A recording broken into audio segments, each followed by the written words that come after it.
अभी भी जो सर झुका बैठा है वो सीना फैला रहा है। जो हिंदू होकर के सनातन यात्रा का विरोध करता है वो अपने बाप की औलाद नहीं है। जय श्री राम। और इतना कहना चाहते हैं कि मथुरा से दिल्ली तक हिंदू मुस्लिम सिख ईसाई कोई भी हमसे प्यार से मिलेगा तो उसके गले में डाल फूलों का हार देंगे।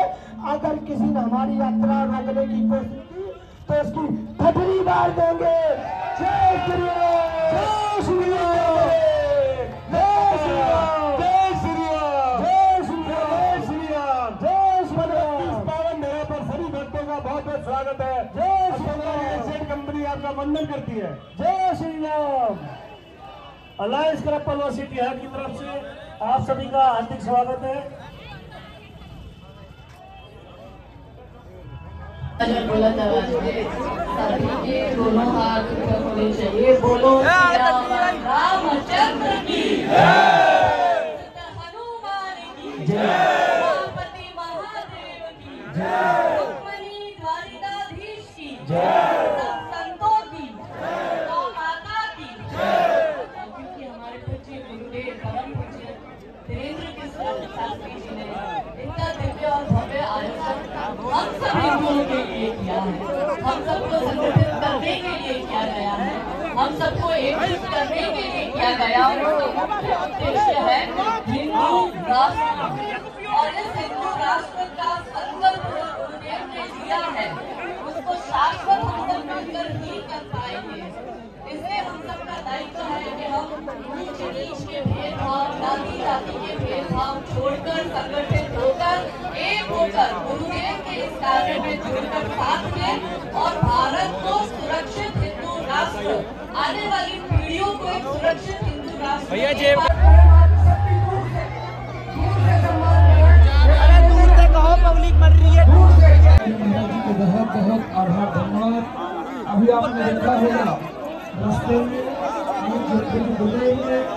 सनातन संस्कृति हिंदू और हिंदू क्या कर लिया। पश्चिम बंगाल में तुम पलायन कर रहे अपने ही देश में, अपने ही सामने, इसी भारत में तुम क्या कर रहे। तो वो दिन दूर नहीं जब तुम भी घर घर भरोगे, गांव गांव भरोगे, फिर तुम यही तुमसे तुम्हारी पीढ़ी आने वाली पूछेगी पापा क्या किया हलवा। ये सनातन एकता पदयात्रा आज के लिए नहीं है।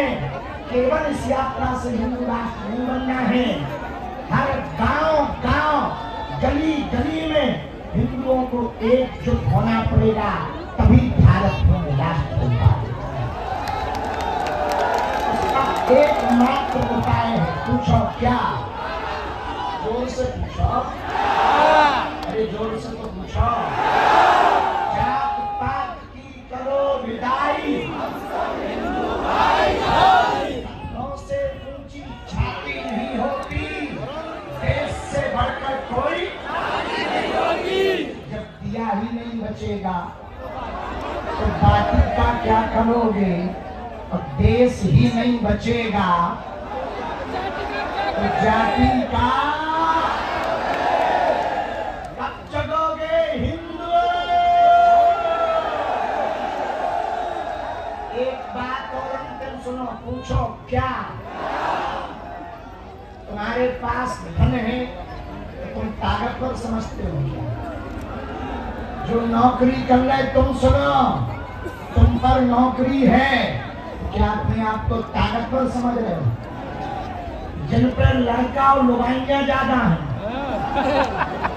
तुम क्या समझते हो? ताकतवर हो क्या? बांग्लादेशी हिंदुओं के पास पद भी था, पैसा भी था, कद भी था। वो इकट्ठे सड़कों पर आए, एक झटके में चला गया क्योंकि उनके पास पैसा था, संपत्ति थी, एकता नहीं थी, इसलिए वो टूट गए। तुम पे पैसा भले ही कम हो गए, तुम्हारा परिवार भले ही कम हो गए, पर यदि तुम इकट्ठे रहोगे तो कोई तुम्हें तोड़ नहीं पाएगा।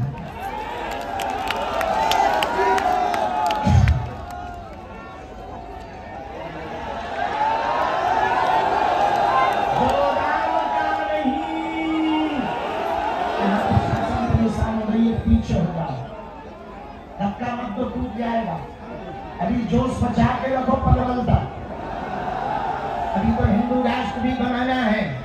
कौन कौन भारत को हिंदू राष्ट्र देखना चाहता है?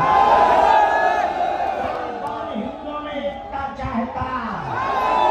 देखो, हमें शौक नहीं चढ़ा पैदल चलने का, हमें शौक नहीं चढ़ा बीमार होकर चलने का, हमें शौक नहीं चढ़ा सड़कों पर बैठने का, हमें शौक नहीं चढ़ा जागने का। हमको सिर्फ इतनी चिंता है तुम्हारी आने वाली पीढ़ियां शुक्रवार को कहीं मस्जिद ना जाने लगे और रविवार को कहीं चर्च में ना घुसने लगे। हमारी मुसलमानों से लड़ाई नहीं है, ईसाइयों से लड़ाई नहीं है। और हम अपनी बातों में एक बात बोलते हैं, हमने कभी किसी मजहब का विरोध नहीं किया। आज हम कह रहे हैं, मुसलमान कल हमारे पास आए थे, बोले हम आपकी यात्रा का समर्थन कर रहे हैं, हमकी फायदे में रहो। अच्छी बात, हम देश को बचाने का काम कर रहे हैं, तुम सपोर्ट में खड़े हो गए, अच्छी बात है। हमने कल का जो दिन था वो कल का दिन घोषित किया था डोनेशन